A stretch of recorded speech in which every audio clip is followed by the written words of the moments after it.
નમસ્કાર ખેડૂત મિત્રો, ખેડૂત પ્રિયા ચેનલમાં આપનું સ્વાગત છે। આજે તારીખ 8 જુલાઈ 2023 સવારના મહત્વના હવામાન સમાચાર ચેનલમાં નવા આવો તો સબસ્ક્રાઇબ કરી લેજો। આજથી 4 દિવસ ગુજરાતમાં રહેશે વરસાદનું જોર। દક્ષિણ ગુજરાત અને સૌરાષ્ટ્રમાં ભારેથી અતિભારે વરસાદ પડવાની તેમજ ઉત્તર ગુજરાતમાં ભારે વરસાદની આગાહી હવામાન વિભાગે કરી છે। ગુજરાતમાં આજથી 4 દિવસ ગુજરાતમાં સાર્વત્રિક વરસાદ પડવાની સંભાવના વ્યક્ત કરાઈ છે। હવામાન વિભાગે આગાહી કરી છે કે આ 4 દિવસ દરમિયાન દક્ષિણ ગુજરાતના નવસારી, વલસાડ તેમજ સૌરાષ્ટ્રના અમરેલી, ગીર સોમનાથ, જૂનાગઢ, દેવભૂમિ, દ્વારકા, જામનગર, પોરબંદર, બનાસકાંઠા, મહેસાણા, પાટણ, સાબરકાંઠામાં ભારેથી અતિભારે વરસાદ પડવાની સંભાવના છે। જ્યારે કચ્છ, અમદાવાદ, અરવલ્લી, ગાંધીનગર, મહીસાગર, આણંદ, ભરૂચ, ડાંગ, સુરત, તાપી, ભાવનગર, પોરબંદર, રાજકોટ સહિતના જિલ્લાઓમાં ભારે વરસાદ પડવાની આગાહી કરવામાં આવી છે। ગુજરાતમાં ગઈકાલે સાંજે 6 વાગ્યા સુધીમાં 109 તાલુકામાં વરસાદ પડ્યો હતો, જેમાં સુરત જિલ્લાના 84 તાલુકામાં 2.5 ઇંચથી વધુ અને જૂનાગઢ જિલ્લાના માણાવદર તાલુકામાં 2.25 ઇંચ વરસાદ પડ્યો હતો।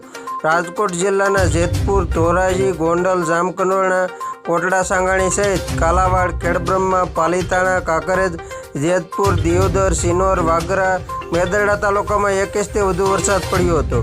ગુજરાતના સુરત, જૂનાગઢ, જામનગર, સાબરકાંઠા, બનાસકાંઠા, વડોદરા, ભરૂચ, નવસારી, વલસાડ, રાજકોટ, ભાવનગર, અમદાવાદ સહિતના જિલ્લાઓમાં હળવાથી મધ્યમ વરસાદ પડ્યો હતો।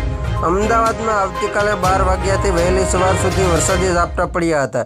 શહેરના રામોલ વિસ્તારમાં 2 ઇંચ, ચાંદલોડિયા વિસ્તારમાં 1.5 ઇંચ જેટલો વરસાદ પડ્યો હતો। 2 દિવસથી સૌરાષ્ટ્ર સહિત રાજ્યના અનેક વિસ્તારોમાં વરસાદનો બીજો રાઉન્ડ શરૂ થઈ ગયો છે। આવતીકાલે સૌરાષ્ટ્રમાં અમુક વિસ્તારોમાં ભારેથી અતિભારે વરસાદની ચેતવણી હવામાન ખાતા દ્વારા આપવામાં આવી છે। હવામાન ખાતાના જણાવ્યા મુજબ જામનગર જિલ્લામાં અતિભારે વરસાદનું રેડ એલર્ટ આવતીકાલ માટે જાહેર કરવામાં આવ્યું છે, જ્યારે દ્વારકા, પોરબંદર, નવસારી અને વલસાડ જિલ્લામાં પણ ભારે વરસાદની ચેતવણી આપવામાં આવી છે। હવામાન ખાતાના જણાવ્યા મુજબ દરિયાકાંઠાના આ 3 જિલ્લાઓ ઉપરાંત આજે જૂનાગઢ, અમરેલી, ભાવનગર, ભરૂચ, સુરત અને વલસાડ જિલ્લા માટે ઓરેન્જ એલર્ટ આપવામાં આવ્યું છે। રાજકોટ, પોરબંદર, બોટાદ, વડોદરા, છોટાઉદેપુર, તાપી અને ડાંગ માટે યલો એલર્ટ જાહેર કરવામાં આવ્યું છે। તો ખેડૂત મિત્રો, આ હતા સવારના મહત્વના હવામાન સમાચાર। ફરી વખત મળશું નવી અપડેટ સાથે। ત્યાં સુધી જોતા રહેજો ખેડૂત પ્રિયા યુટ્યુબ ચેનલ।